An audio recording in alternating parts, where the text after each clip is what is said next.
Imagine being entirely convinced you found your forever partner. You're planning a life together, secure in a bond that feels uniquely perfect. Now, imagine discovering that entire reality was a carefully constructed fiction. To understand this trap, we look at the beginning. Early texts were reassuring, focusing on how the stars aligned perfectly. They planned milestones together, right down to the exact floral arrangements of pink roses and baby's breath. The affection spilled over into physical reality. A morning might start with a handwritten message scrawled on a cardboard box, loudly proclaiming love and happiness. This intense, overwhelming wave of affection creates an emotional anchor. The victim learns to trust this person implicitly, rendering them vulnerable to the subtle manipulation that follows. This dynamic relies on a psychological mechanism often described as an empathy trap. By attributing erratic behavior to the symptoms of severe addiction or depression, abusers bypass accountability. They frame calculated choices as involuntary struggles, ensuring their actions are met with pity rather than consequences. A caring partner naturally responds with compassion. They pour their energy into researching medical treatments, scheduling doctor appointments, and managing the household, often entirely neglecting their own well-being to save their partner. While the victim is busy playing the role of savior, the abuser exploits the constant excuses and perceived vulnerability to quietly build and maintain a second, completely separate romantic relationship.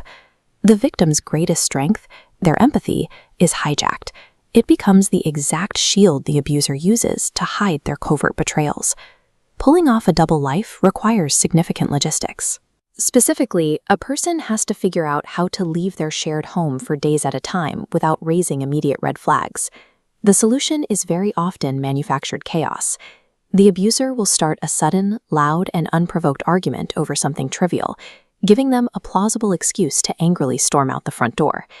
Take this September 24th incident. While the victim was in the shower, he picked a fight, played the crying victim, and abruptly left. These messages reveal he used the argument as a smokescreen to drive straight to another woman's house. These explosive exits are entirely mechanical. They are calculated steps required to fulfill the logistical demands of a hidden second life. As the abuser shifts focus to a new partner, they use a tactic known as withholding.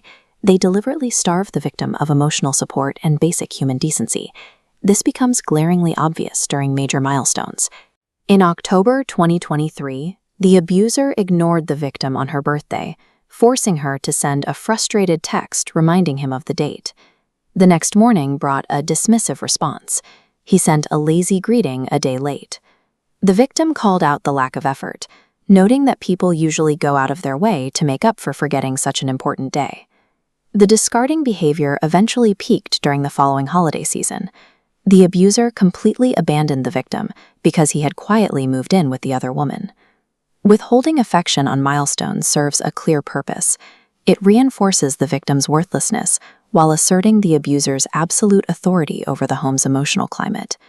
There is a specific point where a victim's boundless capacity for understanding finally reaches its limit. Years of gaslighting and prolonged deception apply immense pressure to a person's psyche. When the structural integrity of that trauma bond fails, it shatters completely.